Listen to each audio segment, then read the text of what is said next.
ఓం నమ శివాయ. శ్రీమాత్రే నమః. ఓం శ్రీ సాయిరాం. అందరికీ నమస్కారం అండి. రేపే మొదటి కార్తీక సోమవారం. పరమేశ్వరుడికి ఎంతో ఇష్టమైన రోజు. ఈరోజు ఉదయం మరియు సాయంత్రం స్నానం చేసే నీటిలో ఇది ఒక్కటి కలిపి స్నానం చేసుకుంటే చాలు, తిరుగులేని రాజయోగం పడుతుంది. మహాశివుడి అనుగ్రహంతో సకల ఐశ్వర్యాలు సిద్ధిస్తాయి. అంతేకాదు, కార్తీక సోమవారం రోజు నీటిలో ఇది వేసుకొని స్నానం చేస్తే 1 గంటలో కష్టాలు బాధలు పోతాయి, కైలాస ప్రాప్తి కలుగుతుంది. 1000 కోట్ల సంవత్సరాలు శివలోకంలో జీవిస్తూ ఉంటారు. ఇలా స్నానం చేయటం వలన మీ జన్మల పాపాలు పోయి కోటి జన్మల పుణ్యం వస్తుంది. మీ శరీరంలోని రోగాలు మనోవ్యాధులు పోతాయి. మీ శరీరానికి నూతన ఉత్తేజం ఉల్లాసం వస్తాయి. మరి కార్తీక సోమవారం రోజు నీటిలో ఏం వేసుకొని స్నానం చేయాలనే విషయాన్ని ఇప్పుడు ఈ వీడియోలో వివరంగా తెలుసుకుందాం. ఫ్రెండ్స్, కామెంట్ బాక్స్లో ఓం నమ శివాయ, హరహర మహాదేవ, శంభో శంకర అని కామెంట్ చేయండి. అలాగే ఈ వీడియోకి ఒక లైక్ కొట్టి మాకు సపోర్ట్ చేయండి. కార్తీక సోమవారం రోజు గుడికి వెళ్ళినప్పుడు కానీ లేదా పూజ చేసినప్పుడు కానీ తెలుపు లేదా ఆకుపచ్చ రంగులో ఉండే దుస్తులను ధరిస్తే చాలా మంచిది. ఆడవారైనా లేదా మగవారైనా కార్తీక సోమవారం రోజు ఈ రంగు దుస్తులను ధరిస్తే శివానుగ్రహం కలుగుతుంది, అష్టైశ్వర్యాలు సిద్ధిస్తాయి. కాబట్టి ఈరోజు అందరూ ఈ రంగులో ఉండే దుస్తులను ధరించండి. అలాగే కార్తీక సోమవారం పూజ చేసుకునే స్త్రీలు ఉదయాన్నే నిద్రలేచి చన్నీటితో స్నానం చేసి ఇల్లంతా శుభ్రం చేసుకొని ఇల్లంతా పసుపు నీళ్ళు చల్లుకోవాలి. గడపకు పసుపు రాసి కుంకుమ బొట్లు పెట్టి ఇంటి ముందు చక్కటి ముగ్గు వేసుకోవాలి. కార్తీక సోమవారం పూజకు ముందే 6 నుండి 8 గంటల 15 నిమిషాలలోపు పూర్తి చేసుకోవాలి. కార్తీక సోమవారం పూజకు ఇదే శుభ సమయం. ఈరోజు ఉదయం ముందు పూజ గదిలో దీపాన్ని పెట్టి ఆ తర్వాత తులసి కోట వద్ద కూడా తప్పనిసరిగా దీపం పెట్టుకోవాలి. అలాగే కార్తీక సోమవారం రోజు మీకు ఏ సమయంలోనైనా సరే కుక్క కనిపిస్తే ఆ కుక్కకు పాలు పంచదార కలిపిన అన్నాన్ని పెట్టండి. అలా పెట్టడం వలన జన్మల పాపాలు పోతాయి, మీకు మహాపుణ్యం వస్తుంది. కార్తీక సోమవారం రోజు మీరు శివాలయానికి వెళ్ళినప్పుడు అక్కడ మామూలు దీపంతో పాటుగా ఒక ఉసిరి దీపాన్ని కానీ లేదా ఒక కొబ్బరి దీపాన్ని కానీ లేదా ఒక ఉమ్మెత్త దీపాన్ని కానీ వెలిగించండి.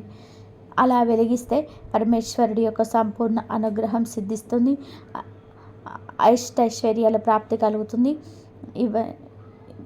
కృతిక నక్షత్రం మాసాన్ని కార్తీక మాసం అంటారు. కార్తీక నక్షత్రం అగ్ని నక్షత్రం. శివుడి 3వ నేత్రం అగ్ని. తనయుడు కుమారస్వామిని కృతికలనే ఋషి పద్ముని పెంచడం వలన వారి పేరుతో ఉన్న కార్తీక మాసం అంటే ఆ మహాశివుడికి ఎంతో ప్రీతి. కార్తీక మాసంలోని సోమవారాలు చాలా విశేషమైనవి. తెలుగు పంచాంగం ప్రకారం తెలుగు నెలలో ప్రతి ఒక్క నెలకు ఏదో ఒక ప్రత్యేకత ఉంటుంది. అయితే అన్నిటికంటే కూడా కార్తీక మాసానికి ఎంతో ప్రాధాన్యత ఉంటుంది. కార్తీక మాసంలో వచ్చే సోమవారాలకు మరింత ప్రాధాన్యత ఉంది. కార్తీక సోమవారం రోజు పరమేశ్వరుడికి ప్రత్యేక పూజలు చేసి ఉపవాస వ్రతం ఆచరించి దాన ధర్మాలు చేస్తే సకల పాపాల నుండి విముక్తి పొందవచ్చని శాస్త్రాలు చెప్తూ ఉన్నాయి. కార్తీక సోమవారం అంటే శుభానికి సంకేతం. ఈ పవిత్రమైన రోజున సుమంగళి స్త్రీలు భక్తి శ్రద్ధలతో బోలా శంకరుని పూజిస్తే దీర్ఘ సుమంగళి భాగ్యం లభిస్తుందని నమ్ముతూ ఉంటారు. అంతేకాదు, సోమవారం రోజున సూర్యోదయానికి ముందే నిద్రలేచి ప్రవహించే నదిలో స్నానం చేసి హరహర శంభో, హరహర మహాదేవ అంటూ ఈశ్వరుడిని స్మరించుకుంటే కష్టాలన్నీ కూడా తొలగిపోయి అష్టైశ్వర్యాలు లభిస్తాయి. కార్తీక మాసంలోని సోమవారం పూట ఉపవాసం ఉండి పరమేశ్వరుని భక్తి శ్రద్ధలతో పూజించాలి. ఇలా చేయడం వలన కైలాసవాస దర్శనం భాగ్యం కలుగుతుందని శాస్త్రాల్లో వివరించబడింది. దీన్నే కార్తీక నక్తాలని కూడా అంటారు. సాధారణంగానే సోమవారం అంటే ఈశ్వరుడికి ప్రీతికరమైనది. అందులోనూ కార్తీక సోమవారాలంటే శివుడికి మరింత ఇష్టం. సోమ అనే పదంలో సోమ అంటే సా ప్లస్ ఉమ అనే అర్థం వస్తుంది. అంటే ఉమతో కలిసి ఉన్న పరమేశ్వరుడిగా చెప్తూ ఉంటారు. ఈ కారణంగానే సోమవారం రోజున శివుడికి ప్రత్యేక పూజలు చేయడం వలన విశేష ఫలితాలు వస్తాయని చాలామంది నమ్ముతూ ఉంటారు. కార్తీక సోమవారం వ్రతం చేయాలనుకునేవారు సోమవారం రోజు ఉదయాన్నే లేచి శుభ్రంగా స్నానం చేసుకొని ఇంట్లో మరియు తులసి కోట దగ్గర దీపాలను పెట్టుకొని పరమేశ్వరుని పూజించుకోవాలి. బిల్వపత్రాలతో పూజ చేస్తే చాలా మంచిది. శివుడికి మీ ఇంట్లో స్వయంగా వండిన పాయసాన్ని నివేదంగా సమర్పించాలి. దీన్ని మీరు తీసుకొని ఇతరులకు ప్రసాదంగా ఇవ్వాలి. ఈరోజు ఉపవాసం ఉండాలి. శివనామ స్మరణ చేసుకుంటూ ఆ రోజులు గడపాలి. తర్వాత ఆ రోజు సాయంత్రం ఏదైనా పరమేశ్వరుని ఆలయానికి వెళ్ళి కార్తీక దీపం వెలిగించటం వలన సకల దోషాలను విముక్తి లభిస్తుంది. సోమవారం సాయంత్రం 6 గంటల ప్రాంతంలో సుప్రసిద్ధ ఆలయాలు లేదా సమీపంలో ఆలయాలకు చేరుకొని పంచముఖ గల దివ్యలతో దీపాలను వెలిగించటం ద్వారా శుభ ఫలితాలు చేకూరుతాయని పురోహితులు చెప్తున్నారు. ఆలయానికి వెళ్ళలేని వారు కార్తీక సోమవారం రోజున సాయంత్రం సంధ్యా వేళలో ఇంట్లో పరమేశ్వరుడి ఎదుట దీపారాధన చేసుకోవాలి. ఇలా చేయడం వల్ల ఇంట్లో డబ్బు, ఆహారం కొరత అనేదే రాకుండా నిత్యం సుఖశాంతులు సిద్ధిస్తాయి. అత్యంత పవిత్రమైన ఈ రోజు ఉదయం మరియు సాయంత్రం స్నానం చేసే నీటిలో పిడికెడు ఉత్తరేణి ఆకులను కానీ లేదా 5 బిల్వదళాలను లేదా పిడికెడు వేపాకులను కానీ వేసుకొని స్నానం చేస్తే జన్మల దరిద్రాలు పోతాయి, శరీరంలోని వ్యాధులన్నీ కూడా నశిస్తాయి. మహాశివుడికి ఉత్తరేణి ఆకులంటే ఎంతో ఇష్టం శివపురాణంలో చెప్తుంది. కాబట్టి ఈ కార్తీక సోమవారం రోజు చక్కగా ఒక గుప్పెడు ఉత్తర ఆకులను తెచ్చుకొని ఆ ఆకులను మంచిగా చేతితో నలిపి నీటిలో కలిపి స్నానం చేయాలి. ఉత్తరేణి ఆకులు దొరకని వారు 5 బిల్వదళాలను చేతిలో నలిపి నీటిలో వేసుకొని స్నానం చేయవచ్చు. ఉత్తరేణి ఆకులు, బిల్వదళాలు ఈ 2 దొరకని వారు పిడికెడు లేత వేపాకులు తెచ్చుకొని నీటిలో వేసుకొని స్నానం చేయాలి. ఈ ఆకులను నైటే ఒక బకెట్ నీటిని చంద్రుని కాంతిలో ఉంచి ఈ ఆకులను నలిపి నీటిలో వేసి నైట్ అంతా ఉన్న ఆ నీటితో తెల్లవారుజామునే స్నానం చేయాలి. ఇలా స్నానం చేస్తే అన్ని రకాల దిష్టి దోషాలు, నరదిష్టి పోతాయి. ఒంట్లో ఉన్న నెగిటివ్ ఎనర్జీ మొత్తం కూడా పోయి పాజిటివ్ ఎనర్జీ వస్తుంది. గంటలో కష్టాల్లో బాధలు పోతాయి, కైలాస ప్రాప్తి కలుగుతుంది. 1000 కోట్ల సంవత్సరాలు శివ లోకంలో జీవిస్తూ ఉంటారు. ఇలా స్నానం చేయడం వలన మీ జన్మల పాపాలు పోయి కోటి జన్మల పుణ్యం వస్తుంది. మీ శరీరంలోని రోగాలు, మనోవ్యాధులు పొందుతాయి. మీ శరీరానికి నూతన ఉత్తేజం, ఉల్లాసం వస్తాయి. ఈ కార్తీక సోమవారం రోజు చాలామంది కాలువలో, నదులలో స్నానం చేస్తుంటారు. అలాంటి వారు ఈ ఆకులను కొంచెం నలిపి ఒంటికి రాసుకొని కాలువలలో స్నానం చేస్తే చాలా మంచిది. ఇలా చేస్తే మీ ఇంట్లోని నెగిటివ్ ఎనర్జీ అంతా కూడా పోయి మీ ఒంటికి వజ్రం లాంటి తేజస్సు వస్తుంది. దేనినైనా సరే సాధించే శక్తి వస్తుంది కనుక అందరూ కార్తీక సోమవారం రోజు ఈ విధంగా స్నానం చేసుకొని శుభాలను పొందండి. కార్తీక స్నాన మహత్యాన్ని తెలిపే ఈ కథలు వింటే అష్టైశ్వర్యాలు సిద్ధిస్తాయి. పూర్వ విదర్భ రాజ్యంలో కేదగిరి అనే పర్వత పాదాల చెంత ఒక ప్రశాంతమైన అగ్రహారం ఉండేది. ఆ అగ్రహారంలో సోమయాజులు అనే వేద పండితులు నివసిస్తూ ఉండేవారు. ఆయన నిష్ఠాగరిష్ఠుడు, ధర్మమూర్తి. ఆయన భార్య అనసూయమ్మ పేరుకు తగ్గట్టుగానే ఓర్పు, సహనాలకు మారుపేరు. కాబట్టి వారి జీవనం నిరాడంబరంగా భక్తి శ్రద్ధలతో సాగిపోతోంది. ఆ దంపతులకు శివకేశవుల పట్ల అపారమైన భక్తి. ముఖ్యంగా కార్తీక మాసం వచ్చిందంటే వారికి ఒక పెద్ద పండగ. ఆ నెల రోజులు కఠోర నియమాలను పాటిస్తూ బ్రహ్మ ముహూర్తంలోని నిద్రలేచి సమీపంలోని పవిత్రమైన కృష్ణవేణి నదిలో పుణ్య స్నానాలను ఆచరించేవారు. కార్తీక మాసంలో సూర్యోదయానికి ముందే చేసే నది స్నానం గంగా స్నానంతో సమానం అంటూ, అది కేవలం మాలిన్యాన్ని కాక జన్మల పాపరాశిని కూడా ప్రక్షాళన చేస్తూ వారి ప్రధాన విశ్వాసం. ఆ అగ్రహారపు వీధిలో భైరవుడు అనే ఒక వీధి కుక్క తిరుగుతూ ఉండేది. అది మురికి పట్టిన శరీరంతో ఒక కన్ను పోయి చూడడానికి అత్యంత దయనీయంగా ఉండేది. దానిని చూసిన వారంతా చీకొట్టి తరిమేవారే కానీ ఒక్కరు కూడా ఇంత అన్నం పెట్టేవారు కాదు. అది ఎంగిలాకులను పారేసిన వ్యర్థాల కోసం పడిగాడుపుల కాస్తూ, చిత్కారాలను, రాళ్ల దెబ్బలను భరిస్తూ జీవోత్సవంలా బతికేది. దాని కళ్ళలో ఎప్పుడు ఒక చెప్పలేని ఆర్తి, వేదన కనిపించేది. అలా కార్తీక మాసంలో ఒకరోజు సోమయాజులు యథావిధిగా బ్రహ్మ ముహూర్తంలో కృష్ణవేణి నదిలో స్నానం చేసి తడి బట్టలతో ఇంటికి తిరిగి వస్తున్నాడు. ఆయన ఇంటి అరుగు మీద తడి బట్టలను ఆరవేయడానికి ఒక దండెం ఏర్పాటు చేసుకున్నాడు. స్నానం చేసి వచ్చిన తడి పంచెను, ఉత్తర్యాన్ని ఆ దండంపై వదిలించి వేశాడు. ఆ సమయంలో ఆకలితో నకలకలాడుతూ ఏదైనా ఆహారం దొరుకుతుందేమో అన్నసతో ఆ వీధి గుండా వస్తున్న భైరవుడిపై ఆ తడి బట్టల నుండి కొన్ని నీటి తుంపర్లు చిందాయి. ఆ నీటి తుంపర్లు దాని శరీరంపై పడిన మరుక్షణమే ఒక అద్భుతం జరిగింది. ఆ కుక్క ఒకసారిగా తీవ్రంగా కీమని అరిచి కింద పడి గిలగిల తన్నుకుంది. దాని కళ్ళ ముందు వేల మెరుపులు విరిసినట్టుగా దాని గతం మొత్తం ఒక చలనచిత్రంలా కదిలింది. అదే గత జన్మలో కళింగ దేశానికి రాజు పేరు విక్రమసేనుడు. అతను మహా పరాక్రమవంతుడే కానీ అంతే గర్విష్టి, క్రూరుడు, అహంకారి. తన అధికార మదంతో కన్ను మిన్ను కానక ప్రవర్తించాడు. సనాతన ధర్మాన్ని, సాంప్రదాయాలను ఎగతాళి చేస్తూ బ్రాహ్మణులను అవమానించడమే పనిగా పెట్టుకున్నాడు. ఒకసారి కొందరు మహర్షులు యజ్ఞం చేస్తూ ఉండగా వారిని అపహాస్యం చేయాలని చెప్పే దురుద్దేశంతో అత్యంత నిషిద్ధమైన గోమాంసం తిని ఆ ఎంగిలిని వారి యజ్ఞగుండంలో వేసి భ్రష్టు పట్టించాడు. తన రాజ్యంలో పేదరికం ఉండడం రాజ్యానికి అవమానమని భావించి బలహీనుల పేదవారిని తన సైనికులతో కొట్టించి వారిని రాజ్యం నుండి కొట్టి క్రూర మృగాలు తిరిగి అడవుల్లోకి తరిమివేశాడు. ఆకలితో దప్పికతో మృగాల బారిన పడి ఎందరో అభాగ్యులు అడవుల్లోనే ప్రాణాలు విడిచారు. అంతటి ఆగక ఒకనాడు అంగీరస భాషి అనే ఒక తపోధరుడి అతని దగ్గరికి వచ్చి, రాజా, ఈ అధర్మం మితిమీరుతుంది. గోహత్య పాతకులకు, బ్రహ్మహత్య పాతకులకు కూడా నిష్కృతి ఉంటుంది, కానీ పేదలకు, హింసించే వారికి, సాధువులను అవమానించే వారికి నరకంలో స్థానం ఉండదు. నీ మార్గం మార్చుకో అని హితవు పలికాడు. ఆ మాటలకు ఆగ్రహంతో ఊగిపోయిన విక్రమసేనుడు, నా రాజ్యంలో ఉంటూ నాకే నీతులు చెప్తావా అని కత్తి దూసి ఆ మహర్షి తల నరిగాడు. ఇలా జీవితాంతం లెక్కలేనని ఘోరమైన పాపాలు చేసి చివరికి కుష్టి రోగం బారిన పడి పురుగులు పట్టి నరకయాతన అనుభవించి మరణించాడు. చేసిన ఆ ఘోర పాపాల ఫలంగా ఇప్పుడు ఈ హీనమైన కుక్కగా పుట్టి ఆకలితో, అవమానాలతో, రోగాలతో ప్రతిక్షణం నరకాన్ని అనుభవిస్తున్నాడు. ఈ కార్తీక స్నానం చేసిన బ్రాహ్మణుడు తడి బట్టల నుంచి పడిన పవిత్ర జల స్పర్శ వల్ల అతడికి ఈ జ్ఞానోదయం కలిగింది. తన దుస్థితికి కారణం తన పూర్వజన్మ పాపమేనని తెలుసుకున్నాడు.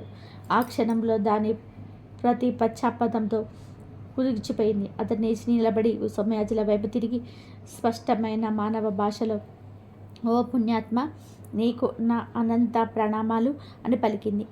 ఒక కుక్క మనిషిలా మాట్లాడడం చూసిన సోమయాజులు నిశ్చేష్టులై భయంతో వెనక్కి తగ్గాడు. ఎవరు నువ్వు? ఏదైనా మాయావివా, రాక్షసుడివా? ఒక సునకం ఇలా మానవ భాషలో మాట్లాడడం ఏమిటి అని ఆశ్చర్యంగా అంటాడు. అప్పుడు ఆ కుక్క కన్నీళ్లతో, స్వామి, నేను మాయావిని కాను, రాక్షసుడను కాను. మీలాగే ఒకప్పుడు మనిషిగా పుట్టిన ఒక అభాగ్యుణ్ణి. పూర్వజన్మలో నేను కళింగ దేశానికి రాజును. నా పేరు విక్రమసేనుడు. అధికార గర్వంతో, అహంకారంతో నేను చేయని పాపం లేదు. ఆ పాప ఫలమే ఈ హీనమైన సునక జన్మ. ఈరోజు కార్తీక మాసంలో ఆచరించిన పవిత్ర నదీ స్నానజలం నాపైన పడంతో నా పూర్వజన్మ శృతి కలిగి నా పాపాలను గుర్తుకొచ్చాయి. దయచేసి నన్ను రక్షించండి. ఈ జన్మ నుంచి నాకు విముక్తి కలిగించండి. మీకు పుణ్యం ఉంటుంది అని వేడుకుంది. ఆ కుక్క కథ విన్న సోమయాజులు మనస్సు కరిగిపోయింది. కార్తీక స్నాన మహత్యం ఎంత గొప్పదో ఆయనకు అర్థమైంది. కేవలం స్నానం చేసిన వారి వస్త్రంలో నీటితో తుంపర్లకి ఇంత శక్తి ఉంటే ఇక ఆ వ్రతాన్ని నిష్టగా ఆచరిస్తే ఎంత పుణ్యం లభిస్తుందో అని గ్రహించాడు. ఓ రాజా, నీ పశ్చాత్తాపమే నిన్ను ఉద్ధరిస్తుంది. నీవు చింతించకు. నీకు మోక్షం లభించే మార్గాన్ని ఆ పరమేశ్వరుడు చూపుతాడు. ఈ కార్తీక మాసం ముగిసే వరకు నీవు నాతోటే ఉండు అని అభయమిచ్చాడు. ఆనాటి నుండి ఆ కుక్క సోమయాజుల ఇంటి వద్దనే ఉండసాగింది. సోమయాజులు దానికి రోజు ఆహారం పెడుతూ దయతో చూసుకోసాగాడు. అయితే ఆ అగ్రహారంలోనే దుష్టబుద్ధి అనే మరొక బ్రాహ్మణుడు ఈ సంఘటన మొత్తం చాటుగా చూశాడు. అతడు సోమయాజుల కీర్తిని, ప్రతిష్టను చూసి ఎప్పుడు అసూయ పడేవాడు. ఇప్పుడు ఈ కుక్క రూపంలో ఒక సువర్ణ అవకాశం దొరికిందని భావించాడు. ఈ కుక్క పూర్వజన్మలో రాజు కదా, దీనికి తన పూర్వజన్మ సంపద ఎక్కడ దాచిపెట్టింది గుర్తుంటే ఉంటుంది. దీన్ని నా వశం చేసుకుంటే అనేది నేను దక్కించుకోవచ్చు.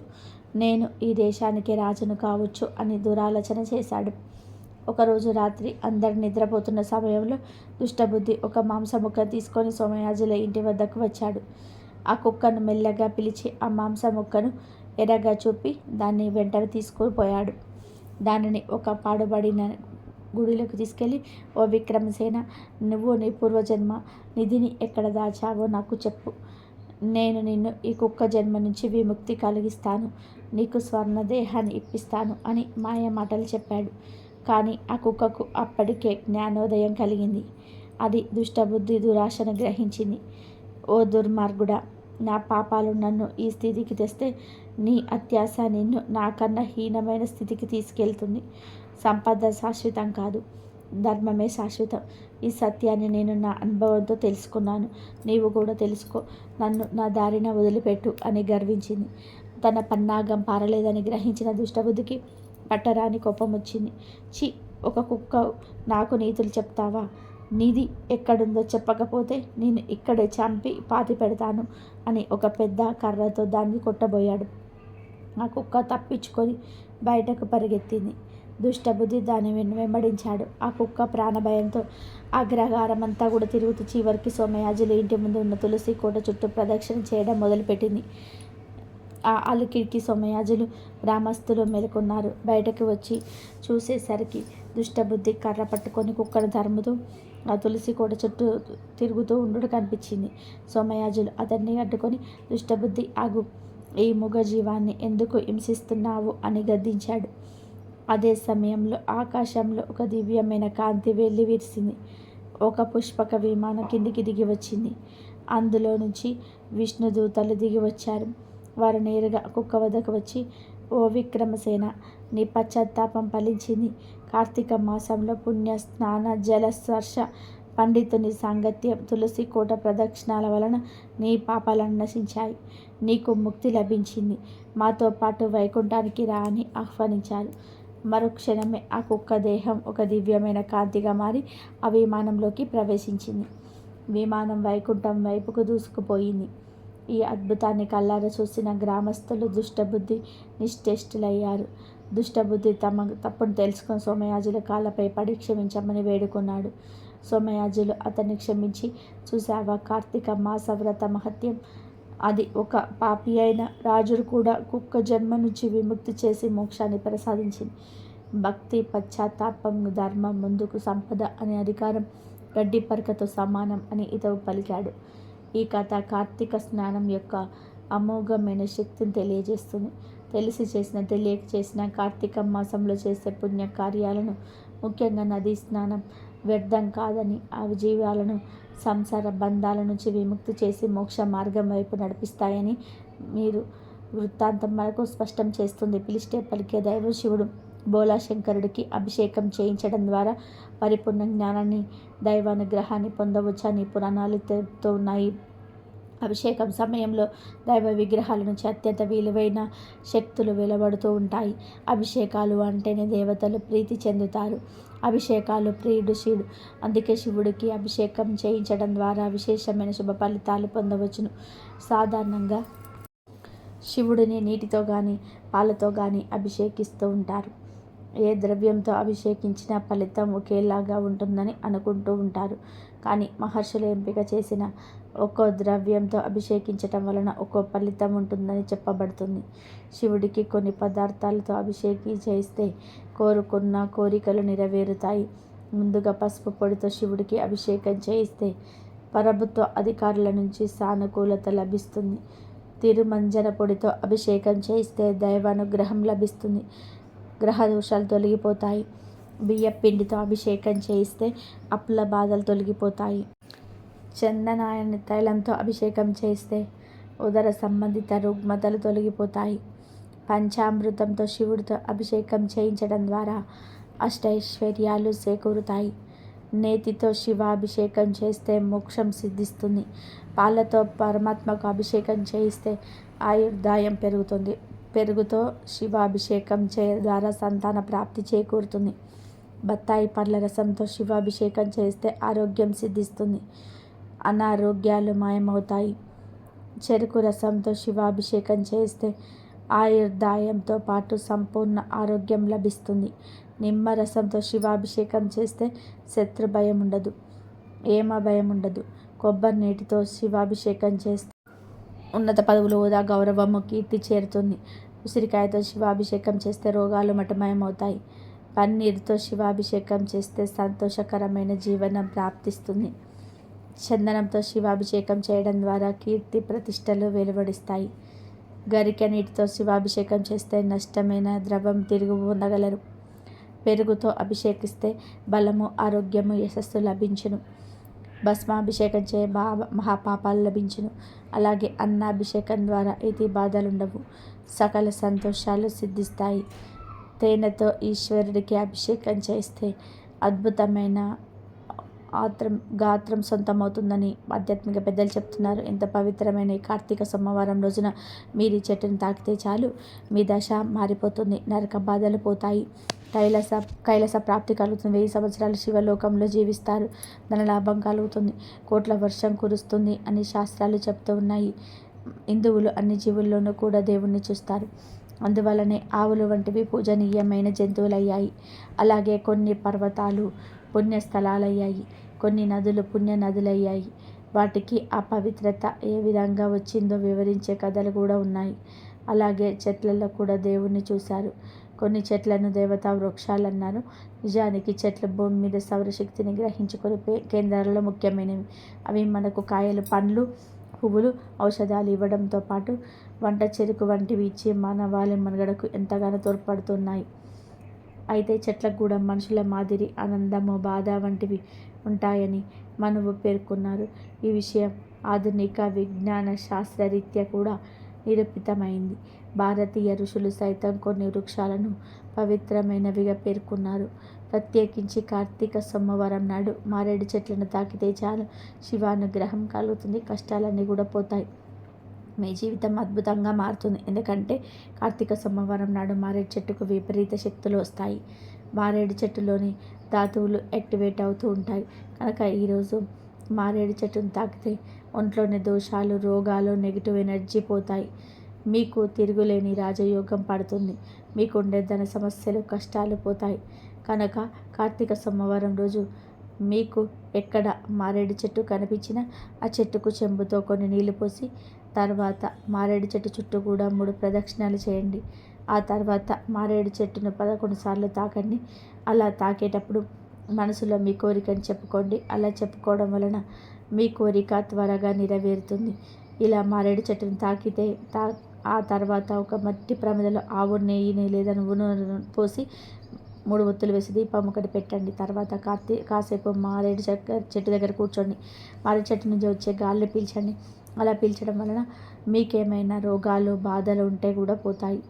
ఇదంతా కూడా చేసే టైం లేదు అనుకునేవారు కార్తీక సోమవారం రోజు జస్ట్ మారేడు చెట్టు తాకినా చాలు, అందులోని అద్భుత శక్తులు మీ శరీరంలోకి ప్రవేశించి మీ దశ మారిపోతుంది. సకల దేవతల అనుగ్రహం లభిస్తుంది, పరమేశ్వరుడి అనుగ్రహం లభిస్తుంది, మీ శరీరానికి మంచి పాజిటివ్ ఎనర్జీ వస్తుంది, మీ కష్టాలు, బాధలు పోతాయి, తరతరాలకు తరగని ఐశ్వర్యం కలుగుతుంది. అంతేకాదు ఇలా కార్తీక సోమవారం నాడు మారేడు చెట్టు తాకడం వలన చెట్టు మనల్ని నరకం నుంచి తప్పిస్తుంది.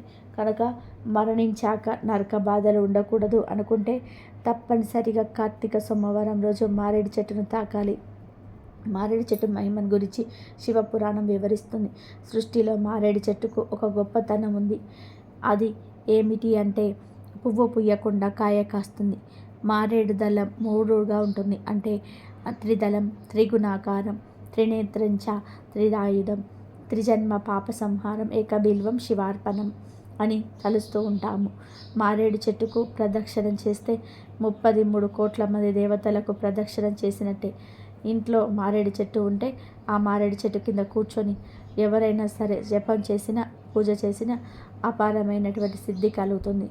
మారేడు చెట్టు ఆకు కూడా చాలా విశేషమైనది, శివుడికి చాలా ఇష్టమైనది.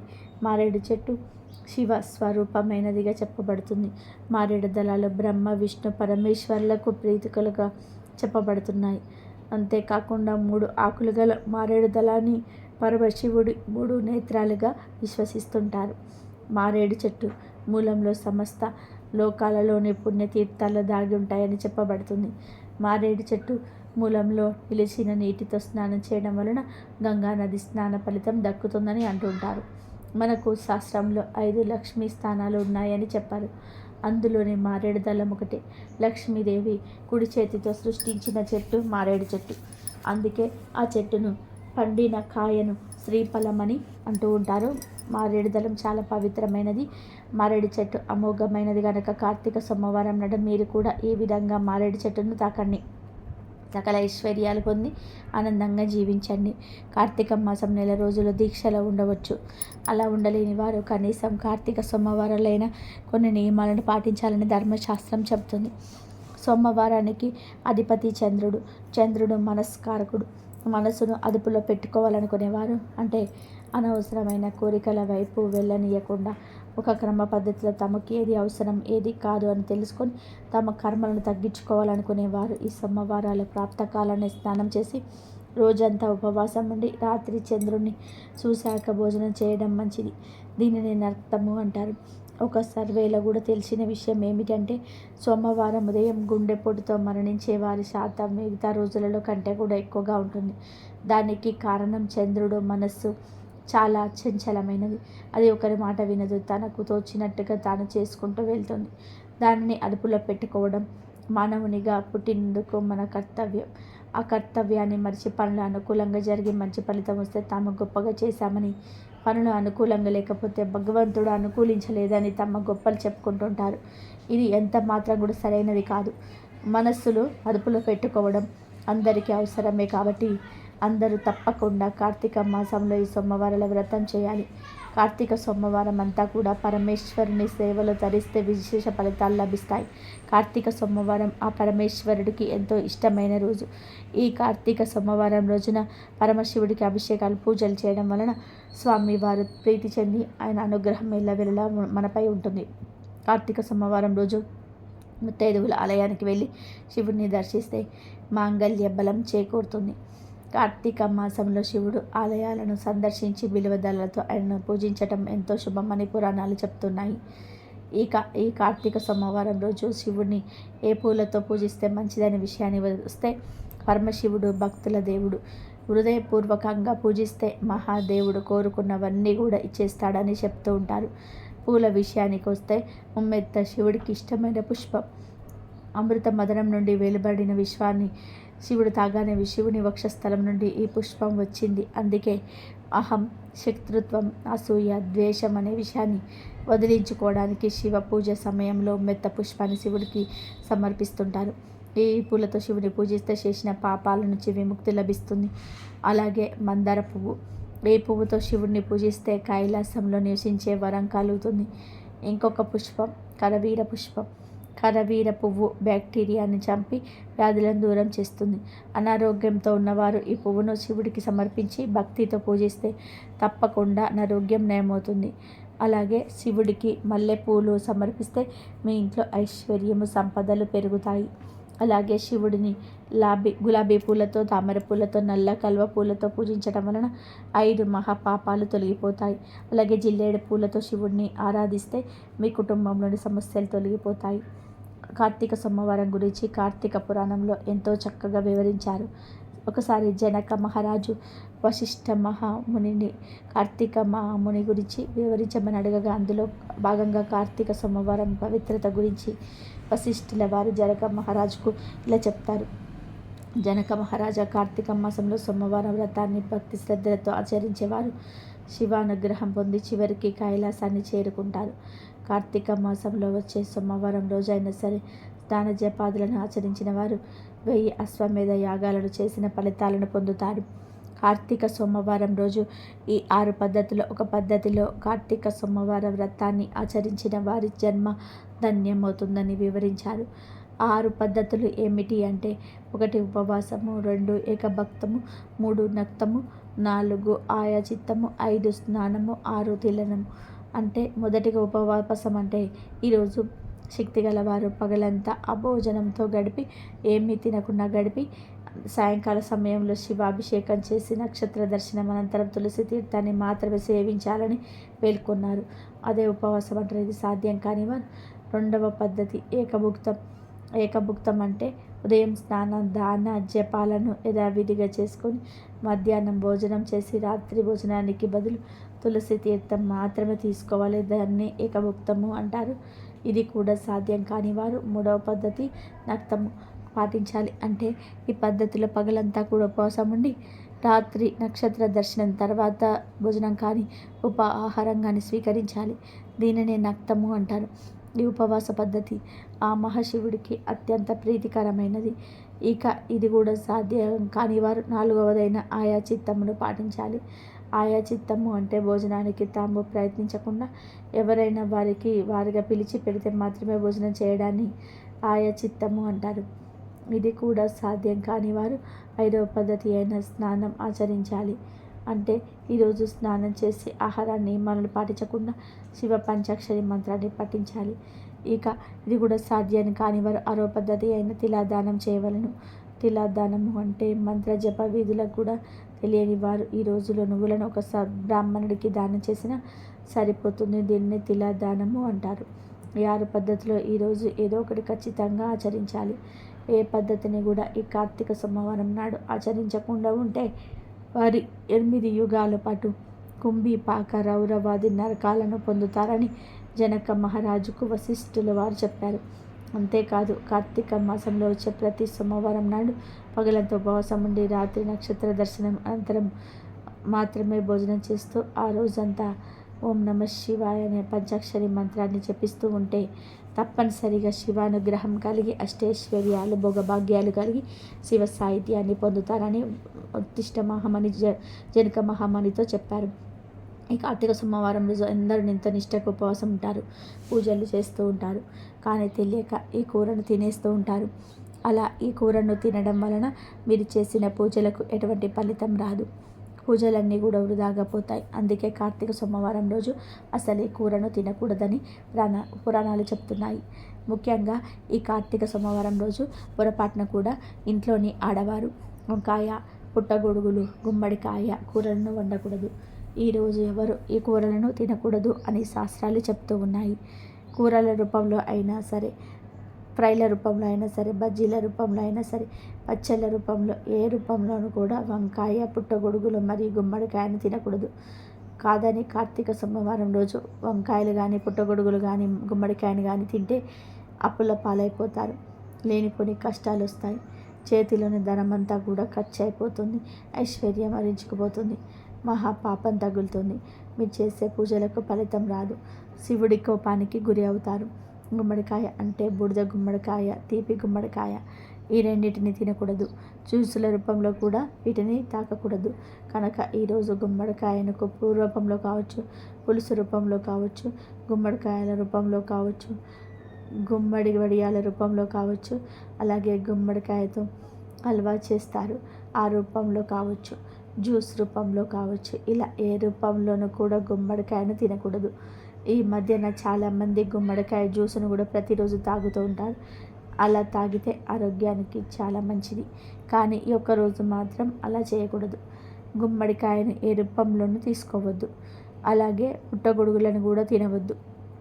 పుట్టగొడుగులు అంటే చాలామందికి ఇష్టం. కానీ కార్తీక సోమవారం రోజు దయచేసి వాటిని తినవద్దు. వీటితో పాటుగా వంకాయను కూడా ఏ రూపంలోనూ కూడా తినవద్దు.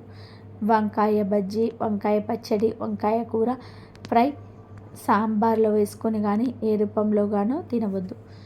ఈ 3 కూరలను తెలియక తిన్నా కూడా మహాదోషం కలుగుతుంది. కనుక కార్తీక సోమవారం రోజు ఎవరు కూడా ఈ కూరలను వండవద్దు, తినవద్దు. వీటితో పాటుగా కార్తీక సోమవారం రోజు నాన్ వెజ్ కూడా తినవద్దు. అంటే మాంసము, చేపలు, రొయ్యలు, పీతలు, నత్తలు, గుడ్లు ఇలాంటివేవి కూడా ఈరోజు టచ్ చేయకూడదు. కూరల రూపంలో కాదు, ఏ రూపంలో కూడా వీటిని స్వీకరించకూడదు. దాదాపుగా అందరూ కార్తీక మాసంలో నాన్ వెజ్ తినరు. కానీ కొంతమంది పూజలు చేయని వారు తినేస్తుంటారు కదా. అలాంటి వారు ఆదివారం రోజు మాంసం దుకాణాల దగ్గరికి వెళ్ళి మాంసము, చేపలు ఏదో ఒకటి తెచ్చుకొని వండుకొని తింటుంటారు. ఆ కూర మిగిలిపోతే ఫ్రిడ్జ్లో పెట్టుకొని మళ్ళీ సోమవారం రోజు తింటూ ఉంటారు. కానీ గుర్తుపెట్టుకోండి, అలా కూడా ఈరోజు నాన్ వెజ్ తినకూడదు. ఇలా కార్తీక మాసం వ్రతం పాటించకపోయినా కానీ కార్తీక మాసంలోని మిగతా రోజుల్లో నాన్ వెజ్ తిన్నా పర్వాలేదు. కానీ కనీసం ఒక కార్తీక సోమవారంలో మాత్రం నాన్ వెజ్ తినకుండా ఉండండి. కాదని కార్తీక సోమవారం రోజున నాన్ వెజ్ తినాలంటే మాత్రం భవిష్యత్తులో ఎన్ని ఘోరాలు జరుగుతాయో చెప్పలేం. పరమేశ్వరుడి ఆగ్రహానికి గురి అవుతారు. ఎక్కడ లేని కష్టాలన్నీ కూడా మీకు వస్తాయి. అంతేకాదు ఎవరైతే కార్తీక సోమవారం రోజు నాన్ వెజ్ తింటారో వారు నరకానికి పోతారని కార్తీక పురాణం చెప్తుంది. కనుక దయచేసి కార్తీక సోమవారం రోజు నాన్ వెజ్ తినవద్దు. వంకాయ, పుట్టగొడుగులు, గుమ్మడికాయ నాన్ వెజ్ ఈ కూరలను కార్తీక సోమవారం రోజు తినకూడదు. కాదని తింటే చేతుల్లోని ధనమంతా కూడా పోతుంది. అప్పుల పాలైపోతారు. పరమేశ్వరుడి ఆగ్రహానికి గురి అవుతారు. నరకానికి పోతారు. కనుక ఎవరు ఈ రోజు ఈ కూరను వండకుండా తినకుండా జాగ్రత్తగా ఉండండి. కార్తీక సోమవారం నాడు ఒక్కసారైన కొబ్బరికాయతో ఇలా చేయాలి. ఇలా చేయడం వలన విపరీతమైన ధనయోగం. కొబ్బరికాయతో ఇలా చేస్తే మీ తలరాత మారిపోతుంది. విపరీతమైన ధనయోగం కలుగుతుంది. కార్తీక సోమవారం అంటే పరమేశ్వరుడికి ఎంతో ఇష్టమైన రోజు. కార్తీక మాసంలో ప్రతిరోజు ఒక పర్వదినమే కనుక కార్తీక సోమవారం కొబ్బరికాయతో నారికేల దీపాన్ని వెలిగిస్తే కోటి పూజల పుణ్య ఫలితాన్ని పొందవచ్చు అని శాస్త్రాలు చెప్తూ ఉన్నాయి. సకల సంపదలు చేకూర్చే దీపమే నారికేల దీపం. కొబ్బరికాయతో వెలిగించే దీపమే నారికేల దీపం. కార్తీక మాసంలో అది కూడా కార్తీక సోమవారం రోజు నారికేల దీపం వెలిగించటం వలన మీరు ఎన్నో శుభ ఫలితాలను పొందవచ్చు. జీవితంలో ఒకసారైనా సరే కొబ్బరికాయతో ఖచ్చితంగా దీపాన్ని వెలిగించాలని పురాణాల్లో వెల్లడిస్తున్నాయి. మీ ఇంటికి ఎలాంటి కష్టాలున్నా సరే మీ కష్టాలన్నింటినీ కూడా గట్టెక్కించే ఏకైక దీపం నారికేల దీపం. కుటుంబ సమస్యలు, అనారోగ్య సమస్యలు, డబ్బు సమస్యలు, అప్పుల బాధలు, ఇలా ఎలాంటి సమస్యలైనా సరే ఒకసారి ఈ నారికేల దీపాన్ని వెలిగించి చూడండి. తప్పకుండా మీకున్న సమస్యలు పోతాయి. కార్తీక మాసంలో ఏదో ఒక రోజు కార్తీక సోమవారం ఈ నారికేల దీపాన్ని వెలిగిస్తే ఆ పరమేశ్వరుడి అనుగ్రహం వల్ల ఖచ్చితంగా మీ కష్టాలన్నీ కూడా తీరిపోతాయి. మీరు కోరిన కోరికలన్నీ నెరవేరుతాయి. నారికేల దీపాన్ని వెలిగించాలి అంటే పాటించవలసిన నియమాలు ఏమిటి అనే విషయాల గురించి ఇప్పుడు మనం ఈ వీడియో ద్వారా వివరంగా తెలుసుకున్నాము. ఫ్రెండ్స్, ఫస్ట్ అయితే ఈ వీడియోకి అయితే లైక్ కొట్టండి. అలాగే మన ఛానల్ని కూడా సబ్స్క్రైబ్ చేసుకొని సపోర్ట్ చేయండి. ఎందుకంటే మీ సపోర్ట్ మాకు చాలా అవసరం. దేవతలకి దేవుడైన పరమేశ్వరుడికి 3 కన్నులు ఉంటాయి. అలాగే కొబ్బరికాయ కూడా 3 కన్నులు ఉంటాయి. కాబట్టి పరమేశ్వరుడికి అలాగే కొబ్బరికాయకు చాలా అనుబంధం ఉంది. కొబ్బరికాయలో త్రిమూర్తులు నివసిస్తూ ఉంటారు. సంపదలకు దేవత అయిన శ్రీ మహాలక్ష్మీదేవి కూడా కొబ్బరికాయ అంటే చాలా ఇష్టం. ముక్కోటి దేవతలకు కూడా కొబ్బరికాయ అంటే చాలా ప్రీతికరమైనది. కాబట్టి మన పూజ చేసేటప్పుడు, గుడికి వెళ్ళేటప్పుడు ఇప్పుడు ఖచ్చితంగా దేవుడికి కొబ్బరికాయలు కొడతాం. ఇంతటి పవిత్రమైన కొబ్బరికాయ దీపం వెలిగిస్తే పూర్వజన్మ పాపాలన్నీ కూడా తొలగిపోతాయి. అఖండ రాజయోగం వర్తిస్తుంది. నారికేల దీపాన్ని కార్తీక మాసంలో ఏదో ఒక రోజు వెలిగిస్తే కోటి జన్మల పుణ్యం బలం లభిస్తుంది. అన్ని దీపాల కంటే కూడా ఈ నారికేల దీపం చాలా శ్రేష్టమైనది. ఎంతో ప్రీతి అయిన ఈ కార్తీక మాసంలో ముఖ్యంగా సోమవారం రోజున ఎప్పుడో ఒకసారి ఈ కొబ్బరికాయ దీపం వెలిగిస్తే మీ మనసులో ఉన్న ఎలాంటి కోరికైనా సరే నెరవేరుతాయి. అలాగే మీ ఇంటికి శివుడి అనుగ్రహం లభిస్తుంది. అంతటి శక్తి ఈ నారికేల దీపానికి ఉంటుంది. ఈ సంవత్సరం 4 కార్తీక సోమవారాలు వచ్చాయి. ఈ 4 కార్తీక సోమవారాల్లో ఏ సోమవారం మీకు కుదిరితే ఆ సోమవారం ఈ కొబ్బరికాయ దీపం వెలిగించండి. కుదిరితే 4 సోమవారాలు కొబ్బరికాయ దీపం వెలిగించండి. మీ ఇంటిలో సుఖాలు, ఐశ్వర్యము వెల్లివిరుస్తాయి. ఈ కొబ్బరి దీపం వెలిగించే రోజున స్త్రీలు శుచిగా తలస్నానం చేసి ఇంటి మొత్తాన్ని శుభ్రం చేసుకొని ఇంటి ముందు ముగ్గు వేసి ఇల్లంతా పసుపు నీళ్ళు చల్లుకోండి. తర్వాత పూజలు చేసే స్త్రీలు నిండు ముత్తైదుగులాగా తయారవ్వాలి. ముందుగా మీ పూజ గదిని శుభ్రం చేసుకొని మీ పూజ గదిలోనే ఉన్న శివపార్వతుల పటాన్ని తడిగుడ్డతో శుభ్రంగా తుడవాలి. తర్వాత శివపార్వతుల పటానికి గంధం బొట్లు పెట్టండి. అయితే ప్రతి ఒక్కరు కూడా తెలుసుకోవాల్సిన ఒక విషయం ఏమిటంటే మన పూజ గదిలో ఉండే దేవుడిని చిత్రపటానికి కుంకుమ బొట్లు సమర్పించకూడదు. కేవలం గంధం బొట్టు మాత్రమే పెట్టుకోవాలి. ఎందుకంటే ఆ పరమేశ్వరుడు ఎల్లప్పుడూ తపస్సులోనే ఉంటాడు. కాబట్టి చల్లదనాన్ని ఇచ్చే గంధాన్ని సమర్పిస్తే ఆ పరమేశ్వరుడు పొంగిపోతాడు. కాబట్టి మీ పూజ గదిలో ఉన్న శివపార్వతుల పటానికి ఎప్పుడూ గంధము బొట్టు మాత్రమే పెట్టుకోండి. పరమేశ్వరుడికి ఇష్టమైన పూలతో శివపార్వతుల నిండుగా అలంకరించుకోండి. బిల్వపత్రం అంటే శివుడికి చాలా ప్రీతికరమైనది. కాబట్టి నారికేల దీపాన్ని వెలిగించేటప్పుడు శివుడికి ఇష్టమైన బిల్వపత్రాలను అలాగే తెల్ల పూలను సమర్పించడం వలన మీరు చేసే పూజకు రెట్టింపు పుణ్య ఫలితం లభిస్తుంది. బిల్వపత్రం అందుబాటులో లేనివారు తెల్ల జిల్లేడు పూలు కానీ, గన్నేరు పూలు కానీ, సన్నజాజులు కానీ, పారిజాత పుష్పాలు కానీ, శంకు పుష్పాలు కానీ శివుడికి సమర్పించండి. మీకు అందుబాటులో ఉన్న పుష్పాలతో శివుడిని పూజించండి. వ్యాపారాలు చేసేవారు గన్నేరు పూలతో శివుని పూజిస్తే మీ వ్యాపారం బాగా అభివృద్ధి చెందుతుంది. శంకు పుష్పంతో శివుడిని పూజిస్తే డబ్బు సమస్యలన్నీ కూడా తొలగిపోతాయి. మీ ఇంటికి విపరీతమైన సంపద చేకూరుతుంది. జిల్లేడు పూలతో శివుని పూజిస్తే 7 తరాల ఐశ్వర్యం ప్రాప్తి లభిస్తుంది. వెలకపడిన శివుడికి సమర్పిస్తే పుత్ర సంతానం లభిస్తుంది. ఈ విధంగా వివిధ రకాల పూలతో అందంగా శివపార్వతుల పటాన్ని నిండుగా అలంకరించుకోండి. శివుడి పటం ఎదురుగా అష్టదళ పద్మ ముగ్గును వేయండి. ముగ్గు మీద పసుపు కుంకుమ వేసి ముగ్గు పైన ఒక ప్లేట్ కానీ లేదా ఒక విస్తరాకు కానీ పెట్టుకోండి. స్టీల్ ప్లేట్ మాత్రం అసలు ఉపయోగించొద్దు. ఈ ప్లేట్ల పైన గంధంతో ఓం అని రాయండి. తర్వాత ఈ ప్లేట్ పైన 3 గుప్పెళ్ళ బియ్యం పోయండి. ఈ బియ్యం మీద కొంచెం పసుపు కుంకుమ వేయండి. ఈ బియ్యం పైన కొబ్బరి చిప్పను పెట్టి దీపం వెలిగించాలి.